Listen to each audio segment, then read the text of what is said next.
RTI Live News. Ask for right. Nagar Kurnool జిల్లా కేంద్రంలో వడ్డీ వ్యాపారి నాగపూర్ సాయిబాబా బాధితుల ధర్నా చేపట్టారు. కల్వకుర్తి ఎత్తిపోతల పథకం, పాలమూరు, రంగారెడ్డి ప్రాజెక్టులో భూములు కోల్పోయిన నిర్వాసితుల నుండి కోట్లాది రూపాయలు మిత్తులకు తీసుకోవడంతో పాటు చిట్టీల వ్యాపారం చేసి ముఖం చాటేశాడు. 2 ఏళ్లుగా తప్పించుకొని తిరగడంతో బాధితులు ఈ రోజు నాగర్ కర్నూలు చేరుకుని పోలీస్ స్టేషన్ ఆవరణలో ధర్నా చేపట్టారు. తమకు న్యాయం చేయాలని డిమాండ్ చేశారు. సాయిబాబా నుండి డబ్బులు ఇప్పించి ఆదుకోవాలని నినాదాలు చేశారు. నాగర్ కర్నూలు పోలీస్ స్టేషన్ ముందు బాధిత రైతులు ధర్నా చేపట్టారు. దీంతో పోలీసులు స్పందించారు. డీఎస్పీ బాధితులతో మాట్లాడి న్యాయం చేస్తామని హామీ ఇవ్వడంతో ఆందోళన విరమించారు.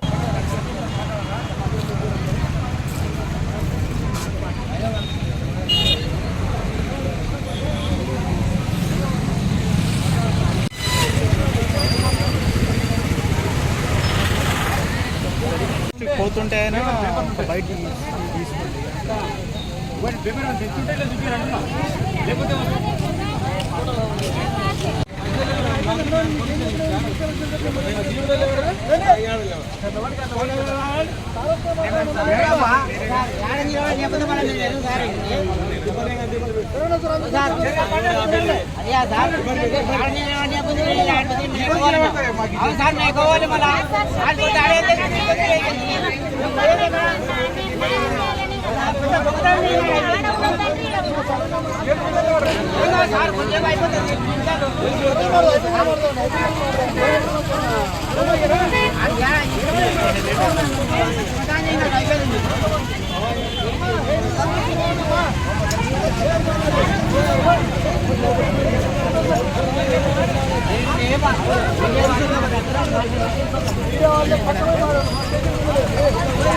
వాళ్ళకు కొత్త చట్టాలు వచ్చినాయి కదా, పైసలు వాళ్ళకు వస్తాయని చెప్పండి. మీరు కూడా వచ్చినాయి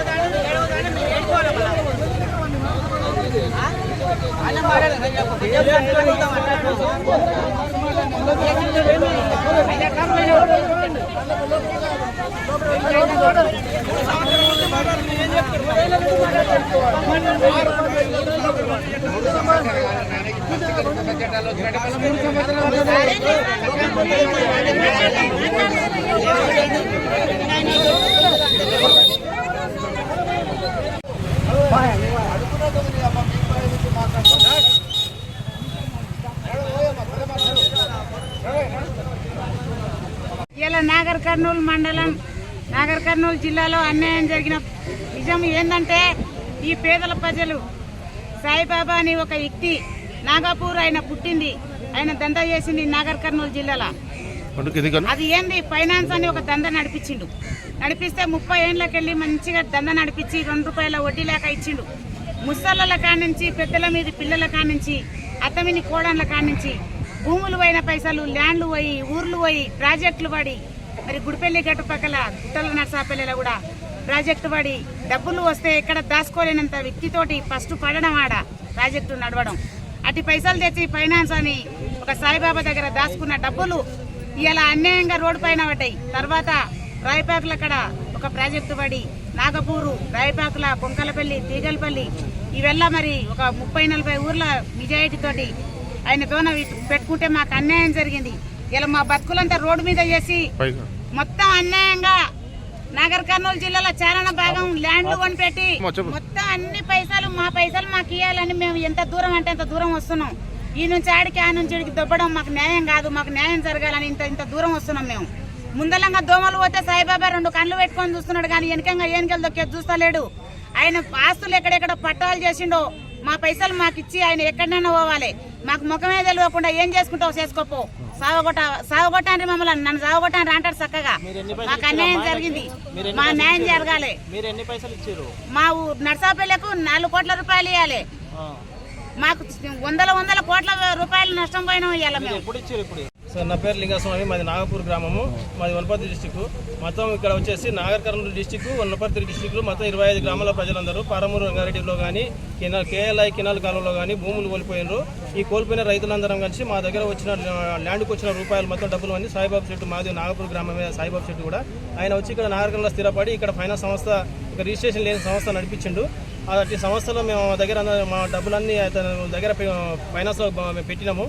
కొన్ని రోజులు మనం మంచిగా నడిపించి తర్వాత డబ్బులు ఇవ్వకుండా ఎగ్గొట్టి పరారాయి తిరిగే క్రమంలో మేము కేసు చేసి కూడా 2 ఇయర్స్ అవుతుంది. ఎస్పీ గారికి, డిఎస్పీ గారికి అందరికీ మేము అందరం వచ్చి కలిసి మాట్లాడిన చేసినాము. 2 సంవత్సరాలు అయినా మేము బాధ్యతను ఆదుకుంటాం. కేసు ఎఫ్ఐఆర్ అయిన కేసును కూడా కోర్టులో సబ్మిట్ చేయకుండా వీళ్ళ దగ్గరనే పోలీసుల దగ్గరనే పెట్టుకొని ఆస్తులు జప్తు చేసి మీకు బాధితులకు న్యాయం చేస్తామని చెప్పిండ్రు. చెప్పినందుకే మేము 2 సంవత్సరాల కోలిగా మేము రోడ్ ఎక్కకుండా ఎక్కడెక్కకుండా ఈ పోలీసులను నమ్ముకొని చేస్తారనే ఉద్దేశంతోనే మేము ఎక్కడ బయటకోకుండా మేము న్యాయం చేయాలని చెప్పి తిరుగుతున్నాము. ఈ రోజు వరకు కూడా ఏం జరిగింది, ఎక్కడ ఆస్తులు ఉన్నాయనేది మాకు ఈ రోజు వరకు ఇన్ఫర్మేషన్ ఇవ్వకుండా తిరుగుతున్నారు. అందుకోసానికే మేము ఈరోజు ఎస్పీ సార్ని కలిసి మాకు న్యాయం చేయాలని చెప్పి మాట్లాడి చేద్దామని వచ్చినాము. ఈ క్షణంలో మాకు ఎస్పీ కానీ నారకల్ సార్ కానీ మాకు సహకరించి మాకు డబ్బులు ఇవ్వని పక్షంలో మేమందరం కలిసి హైదరాబాద్ ధర్నా చౌక్ పోయి ధర్నా చేసి ఆల్రెడీ డిప్యూటీ సీఎం కూడా ఇచ్చినాము. డిప్యూటీ సీఎం ద్వారా మేము లెటర్ కూడా ఇచ్చినాము.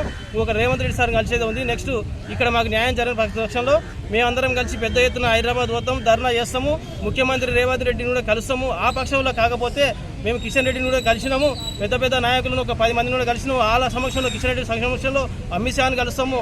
ఆ తర్వాత మేము ఈడీ వరకు కూడా తీసుకుపోదలుచుకున్నామని చెప్పి ఈ సభాముఖంగా మేము అందరికీ తెలియజేస్తున్నాం. మాకు న్యాయం జరగాలని చెప్పి ప్రతి ఒక్కరు మాకు సహకరించాలని చెప్పి కోరుకుంటున్నాం. ఎందుకంటే దాదాపు 150 మంది పిల్లల పెళ్లిలు ఆగిపోయినాయి, ముసలోళ్ళు ఇబ్బందులు ఉన్నారు. ఒక ఆర్మీ జవాన్ సార్, మన దేశంలో అత్యున్నతంగా మనం బాధపడే విషయం అంటే ఒకటి రైతు, రెండోది ఫస్ట్ జవాన్, తర్వాత రెండోది అని మనం పెద్ద గర్వకారంగా చెప్తుంటాము.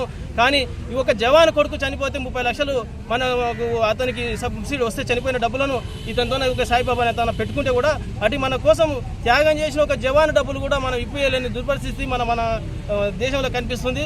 నాకు అది చాలా బాధాకరంగా అయిన విషయం. కాబట్టి ఆ జవాన్ చనిపోయిన మన కష్టపడే జవాన్ పైసలు కూడా ఇవ్వలేకపోతున్నారు. ఏం చేస్తున్నారు ప్రభుత్వాలు, ఏం చేస్తున్నాయి, చట్టాలు ఏం చేస్తున్నాయి అనే దాని గురించి మీరందరూ కొంచెం మాకు సహకరించాలని చెప్పి మీరు మహబూబ్నగర్ నుంచి వచ్చిన, హైదరాబాద్ నుంచి వచ్చిన విలేకరులందరికీ ధన్యవాదాలు తెలుసుకున్నాను. మీకు అందరికీ మాకు దేవుని రూపంలో సహకరించే మీడియా మిత్రులకు ఫస్ట్ అభినందన తెలియజేస్తున్నాను. మాది గౌరిదేవిపల్లి గ్రామం. నా పేరు తిరుపతయ్య, మాజీ సర్పంచ్. నేను మా గ్రామం తరఫున ఎందుకు మాట్లాడుతుందంటే నేను అందులో ఒక లబ్ధిదారునే కాబట్టి మాట్లాడే ఉద్దేశంతో మాట్లాడుతున్నాను. మా గ్రామం తరఫున 1,25,00,000 రూపాయలు మా గ్రామం తరఫున ఫైనాన్స్ దగ్గర పెట్టినాము. మేము నమ్మింది ఒకటే, పక్క ఊరు అతను కాబట్టి ఆయన ఒక 30 సంవత్సరాల నుంచి నడిపే ఈ సంస్థానంలో మంచిగా అనిపించింది కాబట్టి రైతు అనే వ్యక్తి తెలిసో తెలియకుండా పెట్టిండు. అట్టి పైసలను ఇప్పించడానికి అధికారులు కానీ మన పోలీస్ వ్యవస్థ కానీ పెద్ద ఎత్తున చర్య తీసుకుంటే ఖచ్చితంగా ఆ డబ్బులు రైతులకు అందుతాయని చెప్పి మీ అందరికీ మీడియా తరఫున కోరుకుంటున్నాను. ఇక్కడ ఒకటే మనం మాట్లాడేది, ఎవరిని ఏం మాట్లాడదలుచుకోలేదు. ఒక అధికారులు మాత్రం గట్టిగా చర్య తీసుకుంటే ఈ రైతుల తరఫున ఖచ్చితంగా ఆ పైసలు వెనుక్కొస్తాయి, ఆస్తులు ఎక్కడ ఉండో ఖచ్చితంగా బయటకు వస్తాయి. మా రైతులందరి సహకారానికి అధికారులు ఒక చెయ్యి సహకరిస్తే ఈ రైతులు ఖచ్చితంగా ఇక్కడ మేము లాభపడతాము. మీరందరూ సహకరించి మీడియా తరఫున మా రైతులకు అందరికీ, అన్ని ఊర్ల గ్రామ ప్రజలందరికీ సాయం చేయాలని అధికారులు ప్లస్ మీడియా మిత్రులను పెద్ద ఎత్తున కోరుచున్నాం.